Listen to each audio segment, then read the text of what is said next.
प्यारे प्यारे भव्य आत्माओं, कोरोना महामारी के प्रभाव से लाखों लोग संसार से विदा हो गए। याद रखना,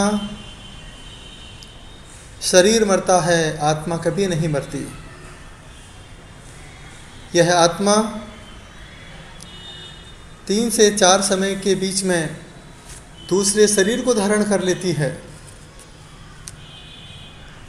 जिसे हम आत्मा का भटकना कहते हैं।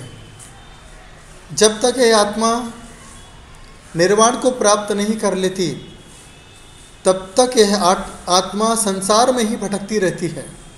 इस समय श्राद्ध पक्ष चल रहा है। श्राद्ध पक्ष में लोग अपने पितरों के लिए सामग्री समर्पित करते हैं। याद रखना, ऐसा हिंदू अथर्ववेद में कहा जाता है कि जब सूर्य कन्या राशि में प्रवेश करता है, उस समय जो पितरों को दान करता है उन्हें स्वर्ग की प्राप्ति होती है। लेकिन याद रखना, यदि कोई आत्मा शरीर को छोड़ करके इस संसार से विदा होती है, तो वह दूसरे शरीर में कम से कम 3 समय, अधिक से अधिक 4 समय में दूसरे शरीर को धारण कर लेती है। इस समय आपने जो भी दान किया, वह दान आप पितृपक्ष के रूप में करते हैं, जिसमें आप चावल का उपयोग करते हैं, चावल के साथ जौ का उपयोग करते हैं, तिल का उपयोग करते हैं, थोड़ा सा दूध का उपयोग करते हैं, कुस्सा का उपयोग करते हैं। इस तरीके से सारी सामग्री को इकट्ठा करके आप कौवे को, कुत्ते को और गाय को समर्पित करके प्रार्थना करते हैं कि मेरे पितृ की आत्मा जहाँ पर भी हो, उस आत्मा को शांति मिले। जीवन में जो भी आप कर रहे हैं बिल्कुल सही है, क्योंकि आपकी परंपरा है, आपकी मान्यता है, क्योंकि आपने जैसी कथाएं सुनी हैं, बस वैसी आपकी प्रथा बन चुकी है। इस प्रथा के साथ आपने कार्य किया है। लेकिन मेरा यही आपसे कहना है कि जीवन में समय इतना बदल चुका है, आज कोई ब्राह्मणों के पास नहीं जा पा रहा है, ना तो वहाँ पूजा करा पा रहा है। बस अपने घर पर बैठ कर के प्रभु से ही प्रार्थना करें, उन्हें सद्गति की प्राप्ति हो और वह जहाँ पर भी हो वहाँ पर अपने आत्मा का कल्याण कर सकें। जैन आगम में कहा जाता है कि जब कोई आत्मा शरीर को छोड़ता है, यदि वह नमोकार के संपर्क में आता है या मंदिरों की घंटी की आवाज़ वह सुन लेता है या किसी धार्मिक कार्यक्रम से होकर गुजरती है आत्मा, तो वह जाति स्मरण को प्राप्त हो जाती है, अर्थात उसे जाति स्मरण हो जाता है। उस समय जाति स्मरण के प्रभाव से उस आत्मा का जीवन सुधर सकता है। 17 तारीख, जैसे सर्वपितृ अमावस कहते हैं, इस समय आप छोटा सा उपाय करें। अपने घरों में बैठ कर के, यदि तुम्हारे परिवार में कोई व्यक्ति कोरोना से मरण को प्राप्त हुआ है, जितने साल का हो गया है उतने बार आप नमोकार का पाठ करें। इससे उनकी आत्मा में नमोकार का प्रभाव बढ़ेगा।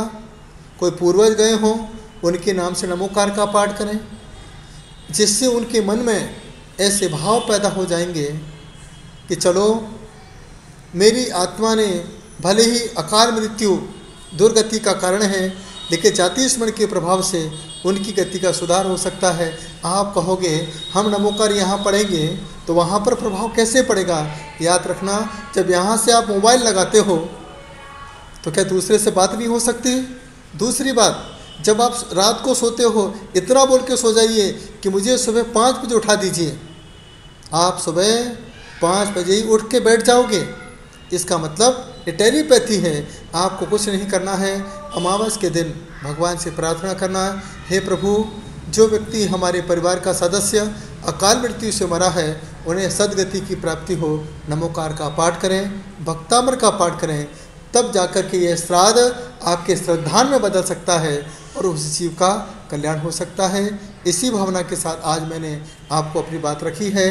अब आप श्राद्ध ना करें, बस एक बार श्रद्धान करके उस जीव को सिद्ध गति का रास्ता बताने का प्रयास करेंगे, तो ही आपका जीवन मंगलमय हो सकता है और उस आत्मा का सानिध्य, उस आत्मा का शुभ कार्य आपके जीवन में सुखकारी बना सकता है। प्रेम से सुना, अनुग्रहित हूँ। बहुत बहुत आशीर्वाद।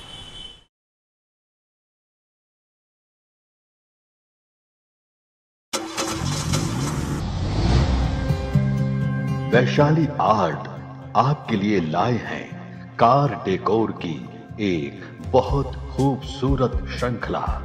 जी हां, आपके आराध्य देवी देवताओं का स्वरूप यात्रा में आपके सम्मुख रहे और आपकी कार को एक सकारात्मक ऊर्जा से सुरक्षित करें। साथ ही temple, Indian flag, car hanging accessories, pen stand, photo frame, photo cabinet के साथ साथ अन्य सुंदर सुंदर सामग्री जो कार के श्रृंगार में चार चांद लगाए।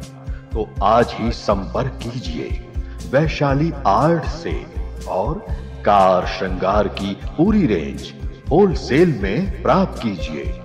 अधिक जानकारी के लिए संपर्क कीजिए 9926048017 एवं 8839526850।